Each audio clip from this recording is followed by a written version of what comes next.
rolling down the bend, the rivers and the valleys, and the mountains and the glen.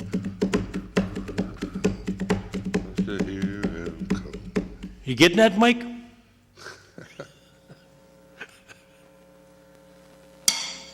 Coming to you live on the Government Access Channel from Mario Bagnoni Chambers in beautiful downtown Erie. It's the Taxpayers Hotline Show with your hosts, Kaz Kwiatkowski and John Steiner. He's back. The band is back together. It's like we never left. You know, I missed everybody last couple weeks. I've been out. I was down in Harrisburg for some training for a couple weeks, having fun. I didn't know you were there. I could have visited you. You shoulda. You shoulda. From what I heard, there was some district justices down there and some friends of mine that were down there on some training too, and I didn't find out they were down there till over the weekend, or I would have met up with some of those guys, and oh boy. That would have been interesting. To say the least. But if you can't have fun with law enforcement, who can you have fun with, Kat? Nobody. They're the funnest people out there. Whoa. Oh, we got. Wow. You want to do the honors? Let's do it. Go ahead, caller. Hey, Kaz. Yes. Last time you were on, you had that lady on about the health thing she was going to do, 3%. Yeah, Cindy Purvis. Yeah. Well, I'm thinking about that, and, it might work for people who make 40, 50, 60,000, but Yeah. you think a guy who makes $500,000, say, and there's quite a few guys in the area that make that much, these car dealers, and Nick Scott, I'm not using his name, but you take 3% of, that's $15,000 a year he's going to have to pay for that. They're not going to go for that, and that's where it's going to happen. They're going to get turned down from all these people who have money. You know what I'm saying? Say you make $1 million a year. Yeah. And they're going to take 3% of that. You're talking $30,000 for your health care. Right now, they're probably paying maybe $2,000 or $3,000. I don't know. I haven't, like I say, I haven't seen the final rollout of how they're going to do it. They may have a provision in there that if you can buy your own insurance, you're okay. Where she's talking about it will have an effect is, like a lot of small companies can't afford to have insurance because they can't get into a group plan. And if you work for a small company, 2 or 3 major operations or problems medically can ruin a company. So they're looking at like 3% would be a contribution level. I don't know. They may have a sliding scale. Nobody knows because it hasn't cleared out. Yeah, I watched some of the show. I didn't see all she was talking about. Got to be in on it. The host, everybody in the state had to get in on it. Everybody. Well, that's what they hope in this country, that they'll have a plan that everybody can get into.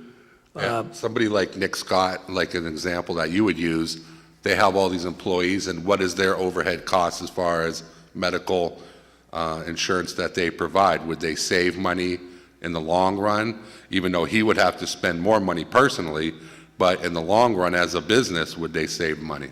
And see, Nick Scott, they would probably say that if, let's say John is right, if he's putting himself into his company's plan, they would be based on his salary, whatever he draws as the CEO. Mm-hmm. And I'm sure they, I don't know. It's food for discussion, but you look like a person who makes $50,000 a year. That's $1,500 a year. That's fine. Yeah, I don't make that anymore. We're great for a family of $1,500 a year, but you get into the high brackets. Somebody make a lot of money, that's going to be a lot of money for them, and they're going to shoot that down. Unless they do like they do for Social Security, which is they cap it. They got a cap on Social Security. That's another thing. Why do they cap? Kaz, why do they cap Social Security? Well, I don't know. I think the theory was way back, and I like I said, this precedes me. They probably figured way back then they never intended it to be a retirement plan. It was a supplemental income plan because most people back then had pensions. So, Social Security is like a supplement. So they probably figured out, people of high wealth didn't need it, so they capped it. Or, they thought it would, the payout to those people that made that kind of money. I think the average payout now, they say, is about less than $2,000, and the high end is about 27 or 2,800. So, I mean, if you had people in there with huge wealth, it probably, you know, they probably figured it wouldn't pay then. Yeah, right. They're talking about it's running broke instead of capping it at 125, take it up to 200,000. Yeah, Why well, would they do that? They may, and then, you know, it's just getting anybody to do anything in Washington today or Harrisburg. Or Erie. Yeah, you just, it's almost like it's an endless battle. But I see your point, but nobody knows. I mean, I'm sure they're going to have discussion on how they do this. But right now, I mean, there's too many people that can't afford. If you work for a small company and you don't get 40 hours, you're not getting health insurance. Right now, the way the whole healthcare system is set up is a complete disaster. From the insurance aspect of it to the doctors aspect of it, especially here locally. Ever since Hammett became part of UPMC and Vincent is now part of Cleveland Clinic, it's hard to get doctors here. We got guys that don't want to come here, and the guys that they do send here aren't their best. So a lot of people have to travel out of town to get quality care. The hospitals don't want people staying there. I mean, the hospital is the last place you want to go to get better, it seems like. And then they can't wait to get you out of there. They're always looking to send somebody home for some reason. They don't care about people anymore. The problem, John, the problem now is that a lot of people got to change their insurance. Yeah, well, I got to. I'm up against the clock here, and unfortunately I picked some doctors from either way I go, I'm going to lose on one side or the other. And then you have, one of the main problem is you have the insurance companies that own the hospitals. They're all in cahoots together now. So it's like it's a giant scam. Well, you can go to LECOM where they have no vested interest in insurance, and they'll take you, either side. Yeah. But the two major hospitals are fighting each other. Right. I mean, and the fact that people can't even get in doctor's appointments, and then when it snows, nobody wants to come up here. So the youngest guys, you know, the seasoned veterans, the best doctors, they're not coming and driving up to Erie in the middle of winter. I heard they fly some of them in when they got a big surgery. Like, fly them in. Rarely, though. I mean, is there even a flight that comes from Pittsburgh well, no, they to take them Erie? by helicopter. Oh, by helicopter. I mean, just think about that. That's retarded. I mean, seriously. Well, that's what we're into in the world today. Yeah. Yeah, Kaz, that's all I had. Well, you have a nice, you know, I'm going to bring her back on again. You know, I told her, you know, when things get a little bit more, when we start to see, probably after the midterms, if we know what's going down the pike in different places, if something happens, I'm going to have her on again. So, you know, keep your questions relevant again. Okay? We had a good question and answer period last time. I did see part of the replay. I've known Cindy Purvis for a very long time. She's been on that for a long time. Yeah, her husband, I used to, when I went to St. Patrick's, her husband was our coach, our basketball coach, and I lived by them, and I actually used to babysit for her kids. Well, her daughter danced with my daughter in ballet. Yeah, but Sarah, yeah. And you know what's Cindy and Mary DiTullio? Yeah. Those are the kind of people that Yeah. you know, they keep the subjects alive and relevant You know, because it's good. That's what this show is for. You get different people on here with different opinions and different they ideas. used to laugh at like guys like Kenny Springer, Ken Springer, yeah. Ken Springer, and my good friend Eddie Kissel. Right. You know, and you look at what they accomplished by their persistence. Well, Ken Springer. Maybe you don't get everything, but you know. Ken Springer is the watchdog. I tell you, that guy's on everybody. He's on the utility commissions. He's all over them with good And Eddie reason. Kissel, you'd have no Eddie, public yeah. access Right. if his group hadn't. And he's the Sons of Lake Erie. Eddie's a good guy, and you know they have that huge event every year out at the I like people that are Shriners. what do you call them? You know, busters. I like that because, well, no, they keep everybody honest because you know what? Right. Things can really go out of whack real quick. Right. I mean, yeah, a lot of people have a lot of respect for the Ken Springers of the world because they do, you know, they are a voice for a large amount of people that just don't have the time and don't want to get involved in things. And that's what they plan on. You know, they plan on people not getting involved. Yeah. And you know, Because most people really don't care. They care when the bill comes and they got to pay it. Then they all start complaining and but before that they don't pay attention to anything.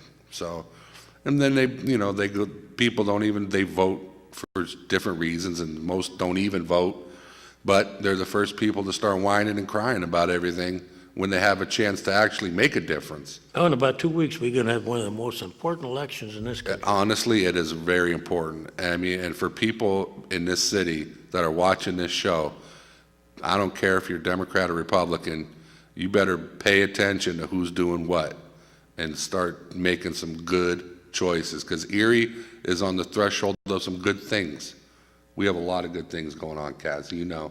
I was talking with some other elected officials this morning, and, you know, the things we do now today will have ramifications long Yeah, after I'm gone and other people are gone. yeah, Because the city got into this hole 20, 30 years ago, yeah.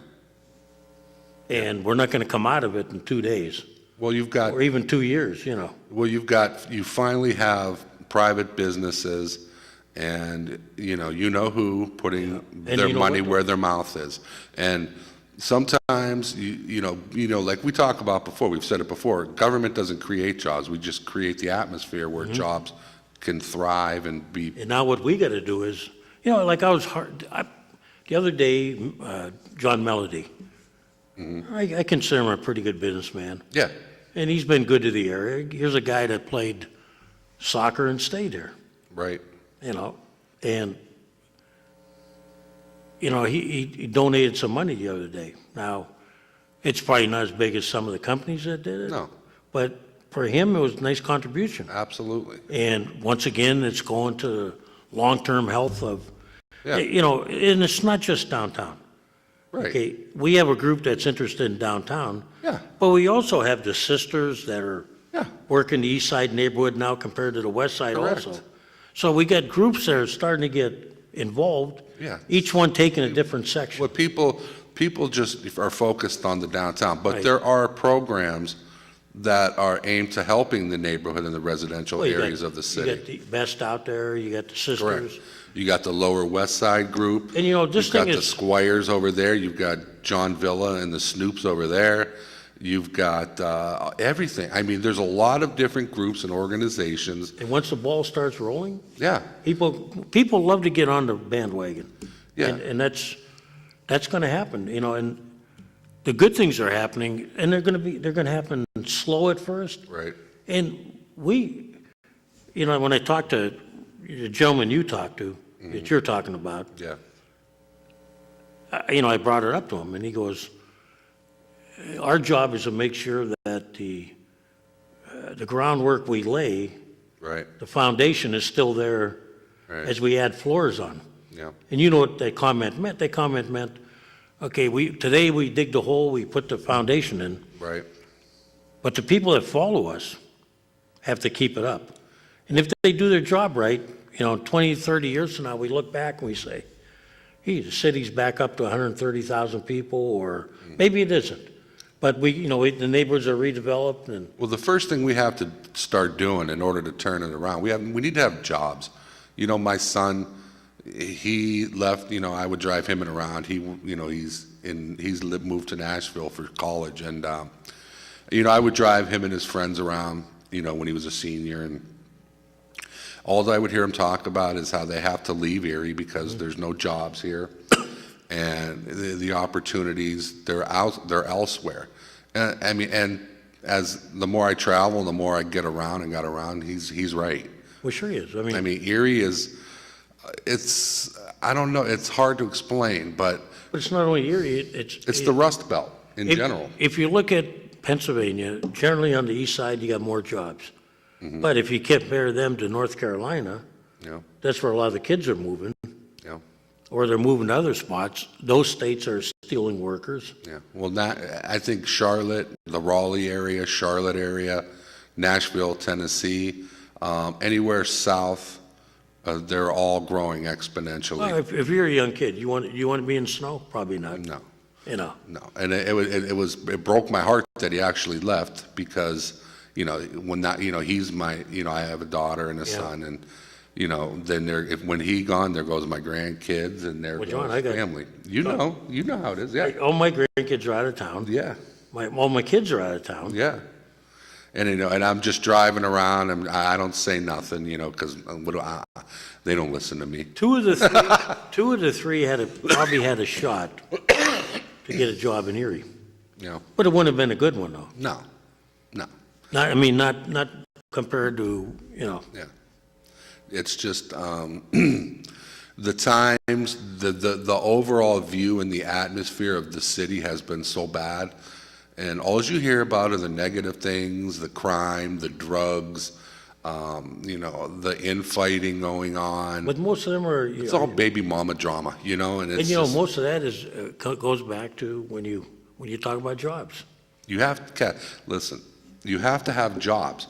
Jobs are a precursor to solving the blight problems, drugs, crime. I mean, you have to have jobs to where people are going to work, and then the whole work ethic and the whole I have to be responsible working, tax-paying, goes from generation to generation. If as a young man or a young child and your mom and your dad, they're on public assistance and there's no job, some of them choose that and that's going to be their life and that's that. I drive around town. Now, they're not good jobs. Yeah, Well, I never call any job bad job. yeah, But they wouldn't be but if you're a young person, yeah, okay, yeah, some of these jobs you're looking, they can't fill them. right, Now, some are people just don't want to do it, or some is they have other issues that can't get by the screening process. yeah, But the ethic has changed. When you and I were young, we took any job we could get, yeah, okay? right. And then when you saw how bad it was, what did you do? Went to a different job. Well, no, either that or you said, you know what? I'm not going to be the one that busts the tables. Right, I'm going to be the one that tells the people to bust the tables. right, That's what's lacking right now. You don't, yeah. It's this, I mean, all these empty signs around town. I mean, look, nobody, and as a disclaimer, yes, when I was laid off, I had to take a job that was undesirable. yeah, But I did that because, I didn't want to be sitting home. skilled workers, people to work, like the labor unions and all the trades. The average trade worker is 58 years old now. Everybody, the saying, everybody needs more, the world Yeah. needs more ditch diggers. We need some ditch diggers. Well, the other day, We're out of ditch diggers. my dishwasher went bad. Yeah, And the guy whose name is on there is like 70 years old. yeah, I don't know if he's even doing it anymore. And you look and you go, there's nobody out there doing, electrician, guys, we have, I talked to the guys at the labor unions. Yeah. We have no electricians, we have no carpenters, masonists aren't, nobody wants to work hard anymore. and yet those are jobs that can demand, if you see how much you got to pay an electrician Yeah, to come in your house, yeah, to get you certified before you can get, little things, right? If Right. you want to do it the right way, right, and like you got a business and you got to bring you know how much they get an hour? yeah. You're going, nobody wants to do that? Yeah, I mean, people, I don't think they realize how much an electrician or When I was at Tech, plumber. we had electronics class and electrician class. Well, and I said, why don't you guys start a program where, you take you recruit, you work with the school district and go up to Central Tech and get into their program. And then I did start to see some of that stuff take place where they recruit. And then we have no educational system where we train these kids. Well, we do have the trade schools. They need to be upgraded, though. Yeah, I mean, there's not enough workers. I had a friend of mine that ran one of these shops down here on the Bayfront, and he would tell me that the people that they have work that they have to hire through the workforce are completely incompetent to even do the basic jobs. Now I'm thinking, wow, they can't even do that. Yet we want to bring some high tech and other manufacturing, and we don't even have anything that resembles a skilled enough workforce to even do the menial jobs that anybody normal should be able to do. Go ahead, caller. Good. I was listening to you guys talk about the different trades. What, Pat, you used to be a school board. Are the schools today still teaching like woodworking or electronics anymore? Well, Tech did, well, Central did. They were still doing it, to my best of my knowledge, in the middle schools. Because it used to be, when I went to school, it was very gender ordered, you know. The ladies, they took sewing, cooking, stuff like that. Typing and stuff. And then the guys, they took drafting and pattern making, woodwork and electric. Right. And now I think they opened it up, which is a good idea. You know, they allowed people to go, you know, they allowed, like, if guys wanted to take home ec to learn how to do things, it was okay, you know. How do you, But they do it, but I don't know how, I couldn't tell you how much they were into it, Doc. When I was a young man, you took cycles. And they would, best way they would do this was, they'd have you make a wooden lamp.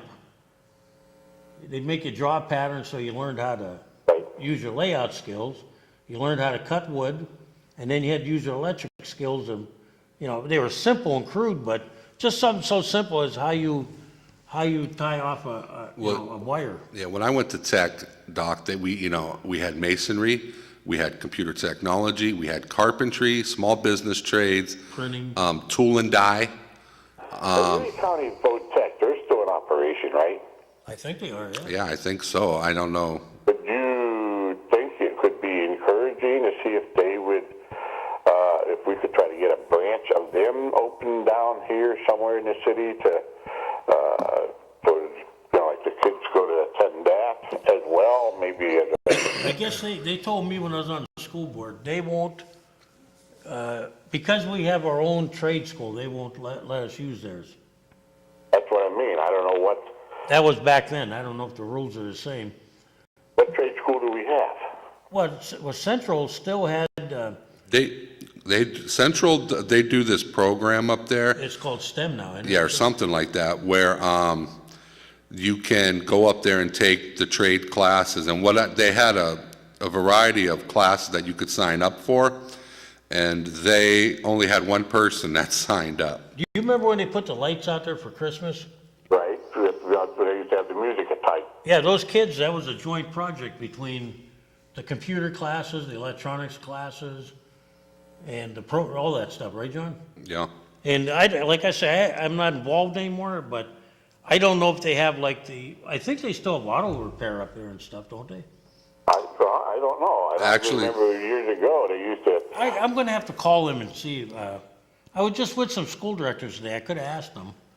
I'm bringing it up Find right out now. What it is, if there's any kind of votex education in the Erie schools anymore that leads to, you know, like what you're talking about, getting into a trade, you know. Because I agree, John. The unions used to have the internship programs where you. Oh yeah, and in fact, they took at Tech. They used to have what they called the what was that program called? We left school for half a day. Not work study, but They had a name for it. co-op? Yeah, co-op. Yeah. They would, if you qualified, they would take you out of school, Rick. Here, Doc, here, I was Googling the programs they have up at Erie High. Here's what they have. Advanced Manufacturing Cluster, Auto Mechanics, Auto Body, Child Support and Development, Computer Programming, Construction Trades, the Co-op Program, Cosmetology, Criminal Justice, that's a new one. They just implemented that. Culinary Arts, How about medical, huh? Engineering, Horticulture, Landscaping, the Machine Trades, Manual and CNC, Marketing, Business Operations, Medical Assistant, Nursing, Protective Services, Rehab Aid, and Welding. So, they got, just from what you told me, John, sounds like they got a good variety of training that could lead into the skills. Absolutely. My question now is, are those ever helpful for getting some of these kids into the union-related jobs? And Well, That's where we need to bridge the gap, Doc. Well, the one, I was talking with the welding teacher, it was a lady, I think, at the time.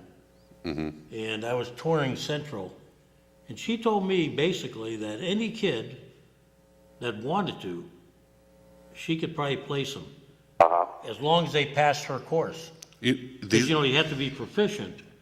You have to be able to pass certain standards. Yeah. And she said, if you could pass the standards, well, it's like, how many times they look for people to weld those ships? That's a special welding trade. I talked to Jack Lee, he's a good friend of mine, and, they are hurting for people. So, I mean, but there's very few requirements where I think you would start off, you would be, the apprentice, blah, blah, blah. He said the main problem is half of them can't pass the drug test because they're all smoking weed. Well, that's true now, but, if we make it acceptable in the state, that will no longer be an issue. The other thing, too, is... let me correct you. Even if the state makes it legal, okay, a company can make it not legal. That's true. If you, for instance, if you're a driver, they're not gonna have you driving their truck around. Yeah, I mean, alcohol is legal, but I can't show up to work tanked up. Yeah, and if, they got you on a machine where you could do some damage, they're not gonna put you under the... Yeah, I don't want my carpenter stoned, falling off my roof, But, I mean, and everybody this generation, they want to get rich. They don't want to really do work anymore. I know I sound like an old fossil when I say that, and actually I kind of take that back a little bit because I think they do want to work, but they don't want to work as hard, and they want faster results. They want instant gratification. Absolutely. And I know you, and I'm referring to you because you have the connection with the school board. What can maybe be done to encourage the school guidance counselors to take a serious look at each student, especially if they under their care as guidance counselors? Well, first of all, I learned they're not really counselors first. This was a great shock I had. Most of them, if they were truthful with you, would tell you the same thing. They're administrators. Some school districts, some buildings, they take a little bit more interest, but they really don't ever, it's not like our advisors. Well, you remember our advisors in college talk? Right. They didn't always get to either, right? Well, they give you a couple of choices, and it's up to you to choose, but they never give you the right. No, and guidance counselors, I remember when I was at Tech and I was thinking about going to college, my guidance counselor didn't even want to talk to me. And I'm going, there could have been decisions made when I was younger, like your first year at Tech, let's say, and they'd look it over and say, maybe this trade's not for you, or maybe your skill set is here. There's not a lot of that going. No. You know who does the actual guidance counseling sometimes? Is some of the teachers. If you get a teacher that takes an interest in a kid. Only thing guidance counselors do now. They got a lot of administrative tasks that are handed to them. What their main priority is to keep people in school, and the tests. What are those tests called that you have to take? Standardized tests. The standardized test, in order for us to keep our funding, and to keep kids in school, and to get them, trying to get them to graduate, has nothing to do with guidance anymore. I mean, you can set up an appointment with them, but a lot of times the people that do the groundwork, and if you got a good counselor, like it was my shop teacher, I got to thank him. He told me I would never make a living with my hands. And he didn't say it in a bad way. And so he and another teacher, got me into college. Right. With the help of even the guidance counselor that wasn't even mine. Right. She helped me. Yeah. And if it wasn't for those people, right. I don't know what would happen, Richard. I mean, I'm the same way. I moved down to Florida when I was like 19 years old. My father lives down there, and he was a carpenter. And I moved down there for a while, and we were building houses. And I said to myself, I can't do this I got to go to college and get a better, and that was a real eye-opener for me. but yet some people like that, Yeah. I had a brother-in-law that worked in the car trade, fixing cars. Yeah. He liked it. I mean, that was, and you know what? there are people that like doing construction, Right. building houses. Right. That's their high in life. Yeah. And that's okay. Right. But I realized, Yeah, wasn't for and I joke with my union friends, it's a good thing I wasn't in your union, because I'd set you back a few years, you know. It was never going to be with my hands.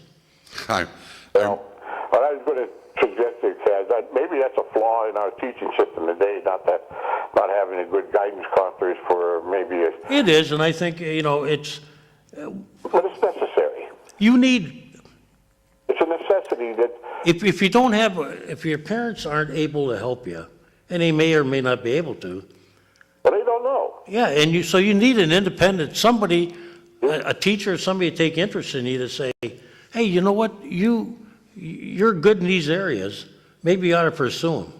Well, but most parents don't know that. I mean, I would say even thinking back to my mother and dad, yeah, I used to do a lot of things with my dad and that, but, you know, he wasn't too sure about college, so I went on to college. Yeah. But I'll tell you, I learned a lot of things from him, and, you know, of course, my high school didn't have all those programs, so I learned a lot afterwards at even going to Votech. But the thing is, if I had a good guidance counselor, I would have saved several years of experimenting before I found what I could do best. Well, it's like when I went to Gannon with you, Doc. Right. I was deficient in a number of classes, because when going to a trade school, if they would have spotted that in me earlier, I could have either done one of two things. I could have left tech, gone to an academic school, or I could have, which I did my last year or so at tech, start taking higher math courses and things like that, that I would have needed to make my college entry a little less stressful. Right. Because, you know, first year at Gannon was kind of rough. I mean, I was a little out of my league. Well, everything's like that. I mean, the first year we struggled because we get bombarded with stuff we didn't know we were going to have to study, you know. Well, writing term papers, I didn't have to write them like that at Tech like I would have at Vincent, let's say.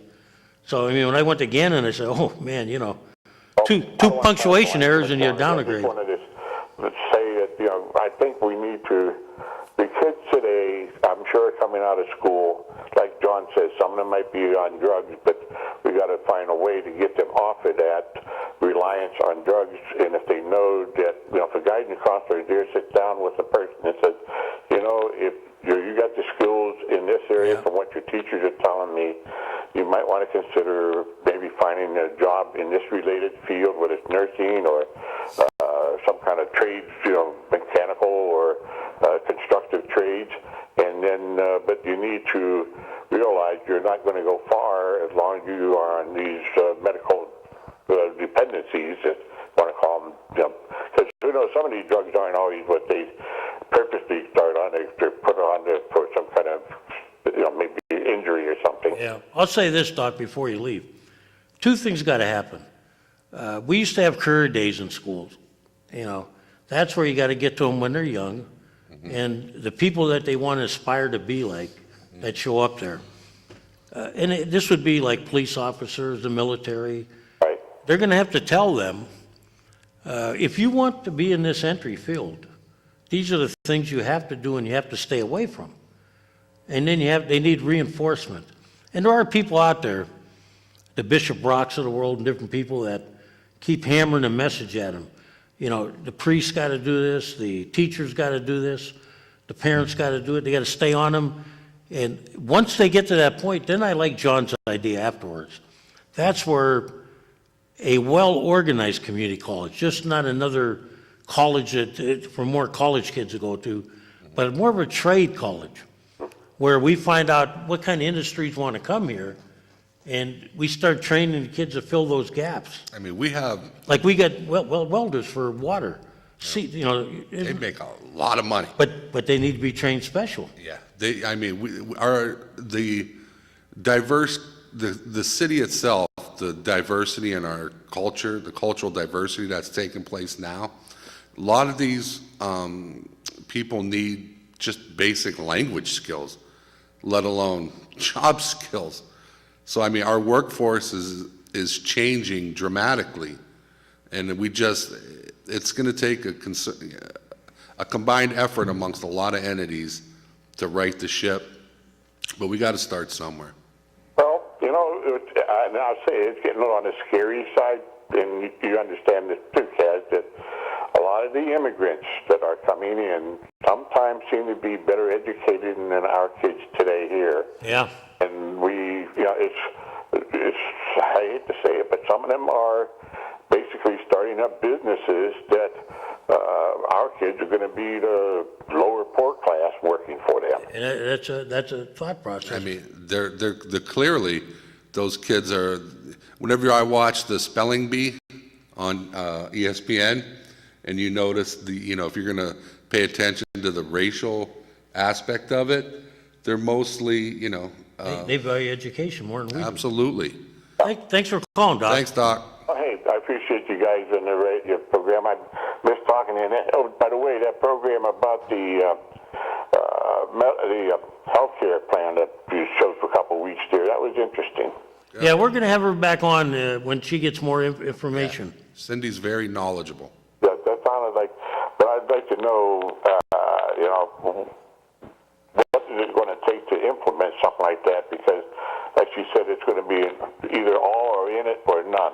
So. Well, the midterms will tell a lot about who's going to be in the position to make we don't know what the government's going to look like. And once they get that settled, then you'll know who the players are Cindy, in the discussions. I've known Cindy for a long time. She has been lobbying hard every day for people to listen and for elected officials to take action, and nobody is.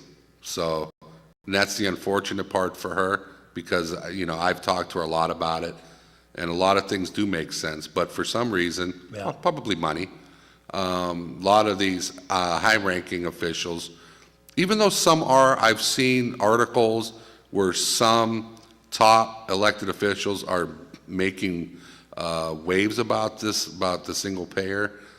So But we'll have to nothing's see. happened yet. Nothing's happened. Well, I hope that something, I'll be honest with you, John, I'm tired of having to pay for pregnancy when I'm not going to have anybody pregnant. So, as on Obamacare, Right. But, hey, by the way, you guys, hopefully you get a lot of candy if you go trick-or-treating. There you go. Kaz has his costume on. I see Yep. Kaz come rolling in with his tie today. I'm like, who died? Yeah, I'm coming as an organized businessman. There you go. See you, Doc. God bless you guys. Bye now. Kaz come to town. What did you do? Just get out of church? What's with the tie today? I don't dress as good at church. I know. It's like, If I did this, my priest would look at me and go, "What?" and he'd be like this. Oh my God, Father, bless Kaz. Are you look okay? Get the straight jacket from out back. Go ahead. Go ahead, Taxpayer's Hotline. Hey, hi, guys. Excuse me. I was in the building trades, and we, by law, had to advertise for apprentices. Papers around the county and whatever. Nobody appeared, and nobody ever applied. What do you think it is? They don't want to work. You got Plus, it. you have to go through a 4-year apprenticeship and go to school while you work on a job. You work on a job, and then like 1 day a week or so, you go to school. But in the few trades that did take somebody, a younger person in, Yeah. about a month they lasted and they quit. Let me ask you a question. The kids that came out of, let's say, Erie Tech, in the old days that were trained as machinists, did they get a job, let's say, or? No, we never had anybody that went to tech. What you were in the building trades, or? Yeah, right. I was a carpenter. 47 years I was there. There's a lost art. No, I mean, really, you got, and I don't like, you got finished carpenters and. Well, you're out in the mud too a lot, and you're out in the cold. Well, sure. But you know what, though? Well, and it's mental. Yeah. Not just going there pounding nails. There's a lot of mental involved in being a tradesman. Yeah. But you know what? A lot of people like you've done it. And yes, it's a young man's game for a while, but, a lot of people, I can remember when I was a kid, they had these bricklayers and stuff, and you don't see them anymore. It's like lost art. No? And my father was a carpenter for many years, and it took me a very short amount of time to realize that this is hard work. I remember You better believe it's hard work. Well, I mean, you look at your. Here was the main eye opener for me. I was putting straps on a roof because down in Florida they have the hurricane, so they have different codes. and I swung down off, and I landed on a nail about this big and went so far into my foot. And I'm screaming. He's yelling, pull it out, pull it out. I can't. Shake it off? And I'll tell you right now, the pain that goes to your brain when you land on a nail, you'll never forget. I've seen it happen, but I was fortunate enough not to have that. Oh, man, does it hurt. It's a very dangerous job, for one thing. Oh. I've seen people die. Well, when I look at you guys Yeah. and I think, No.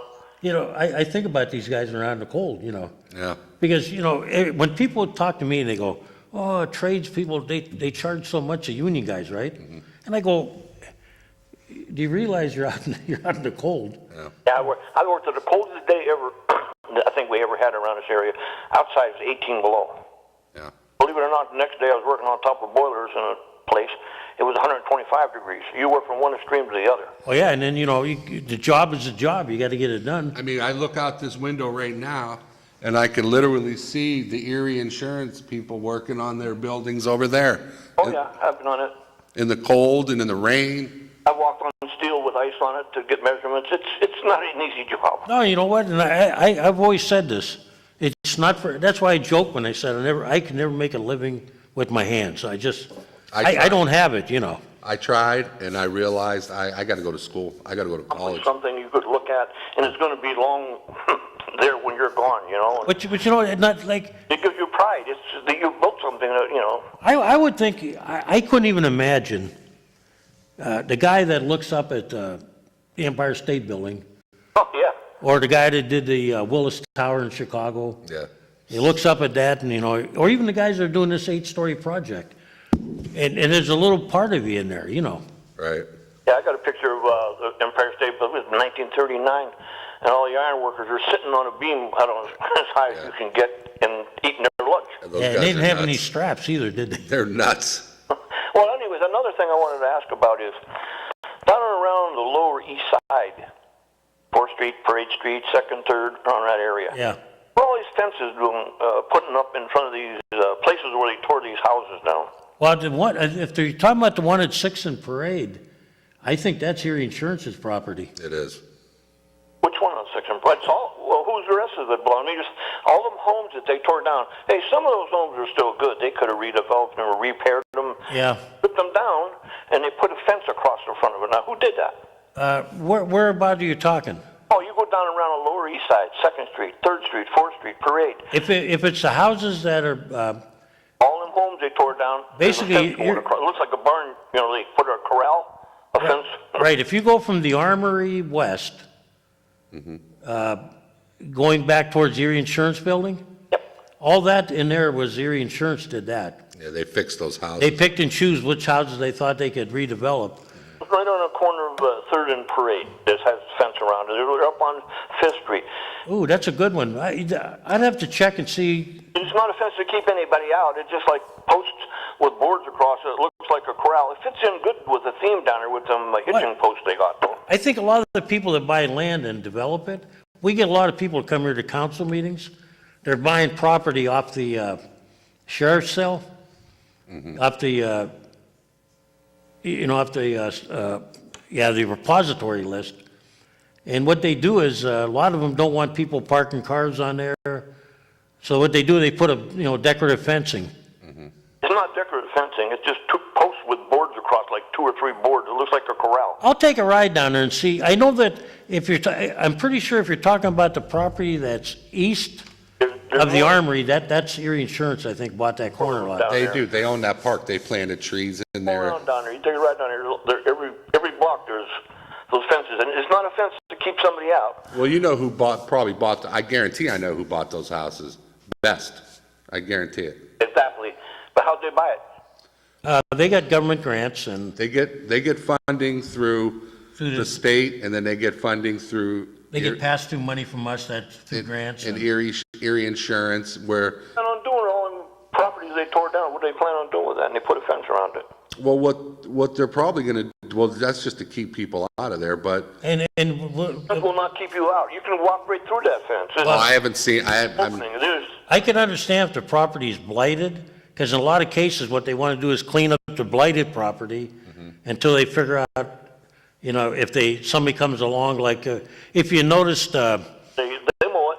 They it all planted, and they mowed it. And then every once in a while, we have these, what do you call it, the groups that come around, Habitat for Humanity or somebody, they'll hook up with the redevelopment authority and they'll build a house. Yeah, we, remember Kaz, when they had the neighborhood night out? Yeah. And you and I went down there, we're talking to Jeremy Bloser, he's Right. the director of BEST. And he was talking about which houses they wanted Yeah, to. I mean, a lot of people are trying to sell their houses, because you get this talk about gentrification and all this stuff like that, and, he said that, he's kind of confused as to why everybody, because there's a lot of houses down there that people are practically giving away that want to sell them, but they can't sell them. Nobody will buy them. Oh, no, there's a lot of people want to live down there in that lower east side now. A lot of people. Matter of fact, my daughter inquired about a house down there, and it's pretty expensive. We're at down there. Around Second Parade, Third, Fourth, Fifth, around that area, lower east side. You can take it right down there. You'll see dozens of places that they tore homes down and they put the fence up around them. Not around them, just across the front of the property. Well, I'm from that. That's the part of town where I grew up, and I'm going to do that Take because it right, let's see. yeah. Because I think I can't speak for Mayor Filippi at the time, but when he did when he blocked in Parade Street, Yeah. in front of the Armory, Yeah.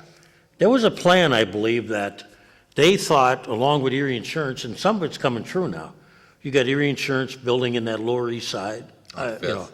and then they were figuring Hammett was going to come over Right. and probably put some housing maybe for doctors. Yeah. And I think that's why a lot of the speculation arose, because if you look at Parade Street now, when you come down Parade Street north of 6th, it's kind of like serpentine, and it's, Yeah. they decorated it up for a reason.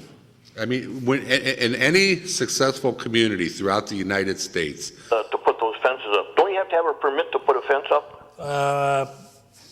I don't think so. I do. If it's a certain height, you do. Well, it can, on the corners, it has to be, Right. It depends Well, where it's at on the I property, think too. Right. you may have to get a building, I have to check, but I think you may be right. maybe. Because there are height and setback rules. The houses are gone. Some of them houses were still, they needed some repair, but they were livable. They weren't busted windows out of them or nothing. You go down there every other day and no, there goes another one. They're all gone. There's dozens of them. Well, it'd be down interesting who bought them. If I had some addresses, That's it the would have type, been interesting to that's see. the type of area where the land bank, there. Obviously, one organization owns them all because they're all the houses are all taken down and the same type of fences put up on the houses. So it's got to be one organization. It's and it's part best. of that lower west side or east side gotta be- neighborhood watch. it's got to be best then. And they get financed by you know Yeah. And you know who. who. You know who. He's got Okay. deep pockets. Get out of here. Let somebody else get on. Thanks. Okay, Okay, bye. yeah, a lot of that down there is, like where Erie's buying property, they're putting fencing. Kat, we're in it's a tough situation where any affluent city, this area right here on the waterfront has to be one of our highest taxed areas. Yet it's not right It's now. not. Go ahead, caller. Hello. I just wanted to say on the topic of education and employment that you should look into a wonderful old man who just died the other day. He was 3 times Teacher of the Year in New York City. He was Teacher of the Year in New York State. He came from down near Pittsburgh, but his name's John Taylor Gatto. If you look into him, he wrote extensively, many books, and he traveled the world speaking about the message that we need to look at for this city. So that's all I want to say. I know it's the end of the show. What's his name? Oh, John Taylor Gatto. Gatto. He's still around then, right? They died. But he just died the other day. That's, I met a gentleman downstate about 3 weeks ago. I'm trying to bring him up to here. He has he gets a lot into education and motivation and, quit blaming yourself for your problems and how to get out of it and be positive. I think he would help. He's a lot like this gentleman. Well, this man, I don't know that you've run into anybody quite like him. He was quite the researcher on the topic of education. I'm telling you, this is a message that the city is missing. and people need to look at what he's done. There's a website about him, JohnTaylorGatto.com. Like I said, there's videos. He spoke all around the world for huge corporations too. He was very sought after, but then he had a stroke years ago, and then he died. So look into him. We have to take education seriously, and we don't. We don't, but we should consider what this education system was made to accomplish. I mean, it's maybe if we want different things from it, we should look at what it was meant to make us. I mean, every night on the news we have 5 minutes of high school sports, but you don't have 5 minutes of academic achievement, And John, was it you or that gentleman brought up about some of these immigrants that walk around? They carry their kids' report cards in their pocket. I met a guy that carried his kid's report card in his pocket. He was proud of that.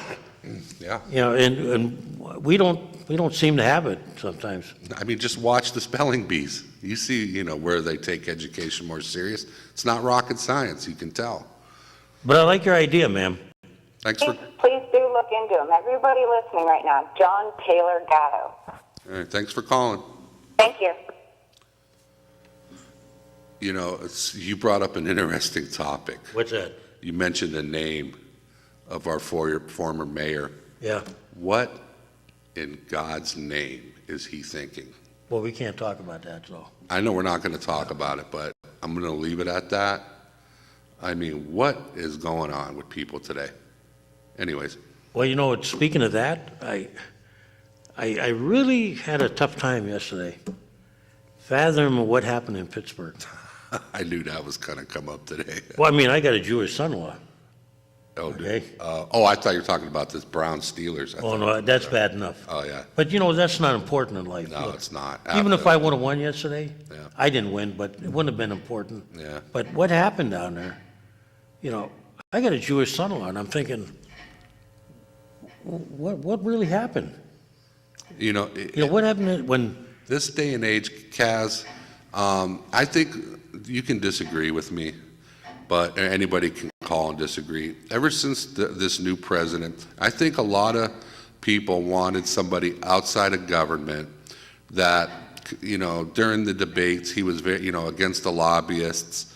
He spoke the language that a lot of people wanted to hear.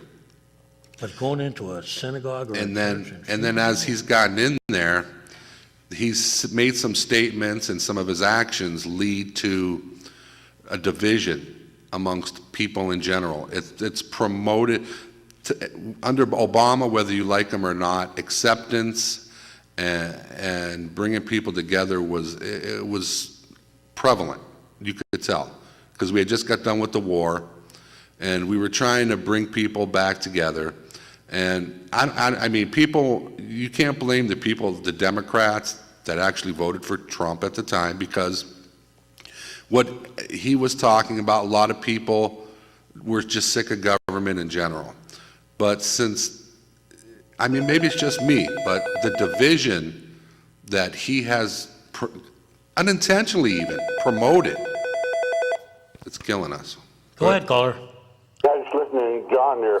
John, if you haven't done it yet, see if you can find some books, the historical books about Abraham Lincoln. I've been reading a lot about the Civil War period because of genealogy and interest in what some of these ancestors had gone through. But it's interesting to see the similarity between what was going on when Lincoln became president and today. Well, it's almost scary. How they even thought Lincoln was, someone that just like Trump is today. Not saying that they're identical, but they had some similarities as far as the way people felt about him. Doc, think about this for a second. Think about how the Republic. Think how, because Lincoln's a Republican. Think about how the parties and the positions and views have flipped since the time that he was president. Just the beliefs and standards of the Republican Party and the Democrats too. They have completely done a 180 as far as the viewpoints and policies and the way they go about making decisions. And it's a scary time. And even though Trump, I mean, he's done a couple, I don't even know what, I mean, but it just seems like some of his statements, it's just given racism and hatred and division new life and new breath. Whereas under the last I'm not even talking about policy. I'm just talking about racism. It started under Obama. You started to see it. But John, sometimes I look and I wonder, is it really Trump doing it or people who are against Trump creating those situations? It's sometimes Doc, it's both. It's both, Doc. What's happened is the people who weren't, the Trump supporters they were in the wings. They didn't, and now they've been, especially with social media and other outlets, the division between the two is so prevalent that it's so toxic right now. It's just the toxicity between the right and the left. And as personally, I'm a moderate, so I just sit back and look at both sides and just say, oh my God. And the scary part is, Doc, is that if I'm a Democrat, a lot of my message has to be towards the left, the liberal left, because that's where the votes are. And as far as the Republicans go, the far right is where they have to target their message too. And the people that are in the middle, all of the moderates, I think a lot of people that call the show are moderates, and they just want to see, but there's not enough of us that vote. Well, sometimes it makes you wonder how to view things. Like I know this morning in Barry's show, he talked about the use of the word naturalist by Trump, even though he referred to the fact that he believes in this nation and its necessity. But then Barry goes off on another tangent of what naturalism meant. But what he doesn't bring up is the Nazis were also known as the Nationalist Social Liberal Party. And I know he takes pride in being a social liberal. So, but I question some of this stuff, it's terminologies, but viewpoints is what matters. I'm not going to, Kaz can tell you I became a Democrat because of necessities and things. But the thing is and I support the Democrat Party all the way through. I don't always vote for them, but I do support them. But the thing is that we have to be careful what we say and how we say it. One of the interesting things that I'm discovering in studying the Civil War period, down south, there were a lot of blacks who were slaves, did not want liberated because, as one black put it, he says, I don't think many of my family or I am ready to be released because I won't know who I'm going to be able to work for or who's going to protect and provide for me. But today they would call that the Stockholm Syndrome. Right. So it's interesting, we do have to be careful how we do things in our society. It's just scary, though, when you think that people are now walking into churches.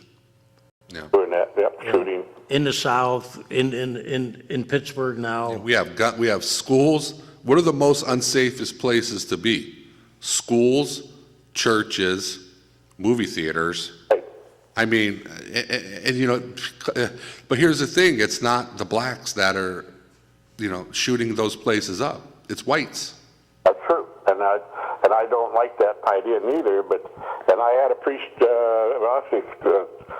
nun asked me today, she says, how can we protect our churches?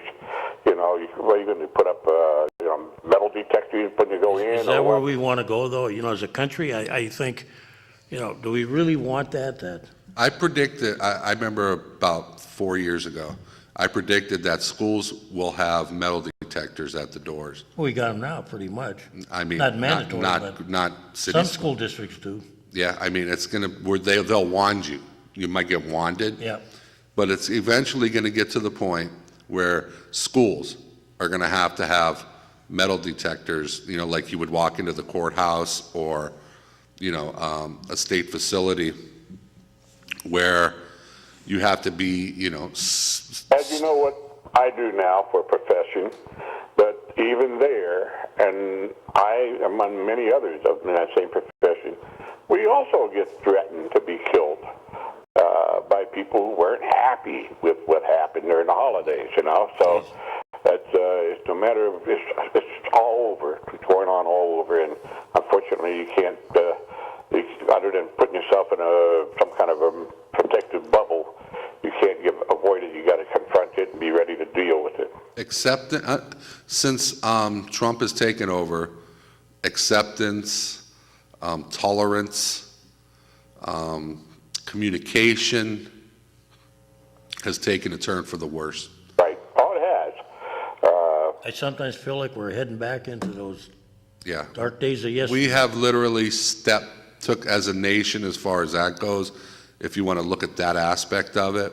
But I'll tell you 50 what, years. I don't know, as you probably know, I delved into the scriptures a lot, and in the book of Revelation, a lot of this is already described as those days that will be happening towards the end of time. The thing is that the Democrats, with their policies, they've lost a lot of the middle working class. And let's hope that, this country was built on diversity. Right. Let's hope we get back to it. And especially our city. But Yeah. just like those immigrants coming in, remember when people immigrated, like your forefathers and mine, they have to have money when they came in, they have to have sponsors here, they have to have a future place to stay, and maybe even find some kind of future work available for them when they came in. They weren't, and they have to be healthy. They couldn't just walk in. Even with if they had pink eye, they got turned away and sent back over. So things like that. I don't know if they're doing that with today's immigrations, protecting the United States that way or not. But still, and why don't they come in and do it the right way? I don't have any objection to coming in. We got work for them, but we want the right people, not the wrong people. Exactly. Now let's go. Thanks. Thanks, Doc. Kaz, we I are gotta take you out of over time. maybe someday we'll talk to Bishop Rock. Okay. He's a good guy. Yeah. Thanks for having me and thanks for You watching. come back next week? Yeah, I'm back in the loop. There So we go. fun. And with that, we have to leave. We're out. I got an appointment. How about you? You okay? Yeah. Stick that over there. You have been watching Taxpayers Hotline, recorded live from the fabulous city of Erie, Pennsylvania.